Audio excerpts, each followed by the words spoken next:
Quand le silence parle. Un arbre, un silence, un été. Il y a des arbres qui ne sont pas seulement faits de bois, de feuilles et d'ombre. Des arbres qui murmurent aux oreilles de ceux qui savent écouter. Des arbres qui gardent les secrets des anciens. Moi, j'ai grandi sous un manguier. Pas n'importe lequel. Un vieux colosse enraciné au cœur du village, les branches larges comme des bras de géant. C'était l'arbre de mon grand-père. De papy. Et c'est là, sous ce manguier, que j'ai appris ce que grandir voulait dire. Le voyage vers les racines. Je venais de la ville. La ville aux mille lumières, mais au cœur souvent éteint. J'y vivais connecté, mais déconnecté du monde réel. Mon réveil, c'était une sonnerie. Mon petit déjeuner, c'était un café avalé entre deux notifications. Et puis un soir, mes parents m'ont annoncé. Cet été, tu pars chez ton grand-père. Silence. Puis la révolte. Un été loin de mes amis, loin du Wi-Fi, du cinéma, de la clim. Je n'étais pas prêt. Mais personne ne m'a demandé mon avis. Alors, j'ai fait ma valise. Un sac à moitié vide et une tête pleine de reproches.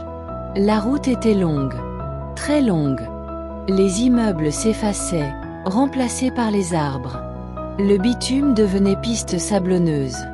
Et moi, je m'éteignais. Quand on est arrivé, il était là. Debout. Immobile. Il m'a regardé sans un mot, puis a dit « Tu es grand maintenant. Viens. » Et il s'est tourné vers le manguier. Le manguier, plus qu'un arbre. C'était la première fois que je le voyais. Ce manguier. Il ne ressemblait pas à ceux des parcs de la ville. Il avait de la prestance.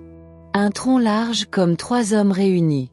Des racines apparentes, comme des veines battantes de la terre. Et des branches si larges qu'elles semblaient porter le ciel. Sous lui, il y avait un vieux banc. Fendu, mais solide. C'est là que papy s'asseyait, chaque matin. Sans dire un mot. Juste avec sa pipe, son regard lointain, et son silence. Moi, je restais à distance. Je faisais semblant d'être occupé.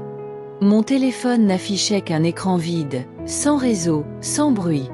Mais chaque jour, je regardais ce vieil homme immobile sous l'arbre. Et peu à peu, l'envie de comprendre ce qu'il voyait m'a rapproché. Un matin, j'ai pris place à côté de lui.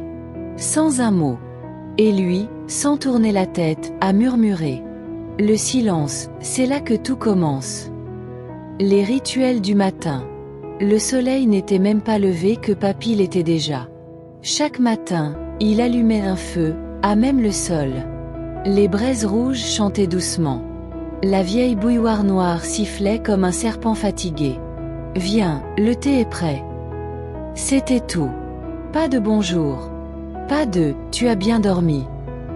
Juste ça, une tasse fumante tendue vers moi. Le thé était amer. Sans sucre. Sans miel. Rien que les feuilles bouillies et l'eau du puits. Et pourtant, c'était le meilleur thé que j'ai jamais bu. Car dans chaque gorgée, il y avait du silence. Du temps. Du respect. Papy ne parlait presque jamais. Mais chaque geste était un mot. Chaque habitude, un enseignement. Les leçons invisibles. Il ne me disait jamais « Viens, je vais t'apprendre ». Il vivait. Et moi, j'observais. Un jour, il a caressé une chèvre blessée, comme on soigne un enfant. Un autre, il a pris le temps d'enterrer un oiseau écrasé sur le chemin. Je lui ai demandé « Pourquoi tu fais ça ?» Il a répondu « Parce que même ceux qui ne parlent pas méritent du respect. » Il m'a appris à faire des choses simples. Réparer une porte. Porteur un seau d'eau. Tailler une branche. Mais surtout, il m'a appris à écouter. Pas seulement avec les oreilles. Avec les yeux. Avec le cœur. Avec la patience. L'été qui m'a retourné.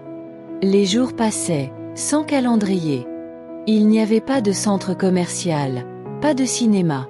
Mais il y avait les soirées sous les étoiles. Les histoires racontées autour du feu, avec des voix tremblantes d'émotion. Il y avait les mangues que je cueillais moi-même, le jus coulant sur mes mains. Les courses avec les enfants du village, pieds nus, dans la poussière dorée. Et un jour, mon téléphone est tombé. L'écran s'est brisé. J'ai regardé l'appareil. Puis j'ai ri. Un rire profond.